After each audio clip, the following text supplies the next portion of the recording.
भारत का यूएनएससी में समर्थन हर बार कोई ना कोई तो करता आया है, पर बात घूम फिर कर चीन के वीटो पर ही रुक जाती है। भारत कितनी भी कोशिश कर ले, चीन अपनी टांग हर बार अड़ाता आया है और फिर इसको लेकर कोई ठोस कदम भी नहीं उठाए गए। बस सुधार की बातें होते रही और समय यूं ही बीतता गया।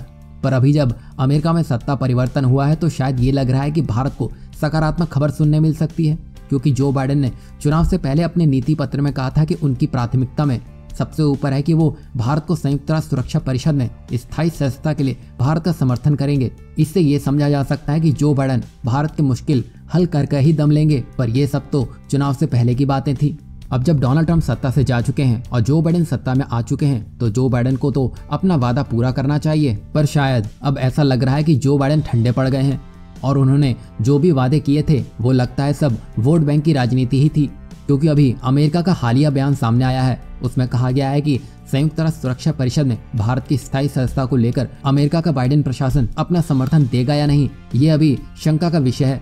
दरअसल राष्ट्रपति जो बाइडेन द्वारा संयुक्त राष्ट्र के दूत के तौर पर नामित लिंडा थॉमसन ग्रीनफील्ड ने सुरक्षा परिषद में भारत की स्थायी सदस्यता के समर्थन में नए प्रस्ताव के समर्थन का संकेत नहीं दिया, जबकि राष्ट्रपति George W Bush, Barack Obama और डोनाल्ड ट्रंप प्रशासन ने सार्वजनिक रूप से कहा था कि अमेरिका संयुक्त राष्ट्र सुरक्षा परिषद में भारत की स्थायी सदस्यता की मुहिम का समर्थन करता है। इससे अब आप साफ समझ सकते हैं कि जो बाइडेन की यहाँ रणनीति क्या है। अब यहाँ एक बात तो समझ आ गई है कि भारत को किसी को देखते हुए चलने की आवश्यकता नहीं।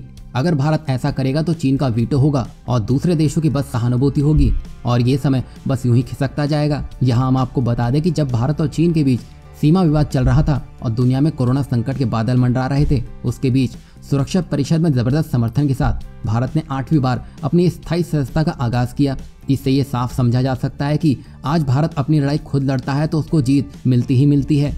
यह काम अब भारत को जोर शोर से कर देना चाहिए। जैसा कि हमने आपको अपनी पिछली वीडियो में बताया था कि कैसे ताइवान अब अमेरिका पर से अपना भरोसा खोता जा रहा है और उसने भारत, ऑस्ट्रेलिया, जापान और पलाऊ से समर्थन का आह्वान किया था। ऐसे ही भारत को अपनी रफ्तार बढ़ानी होगी और ज़्यादा से ज़्यादा देशों तक अपनी गूंज पहुंचानी होगी ताकि चीन के वीटो को बेअसर किया जा सके।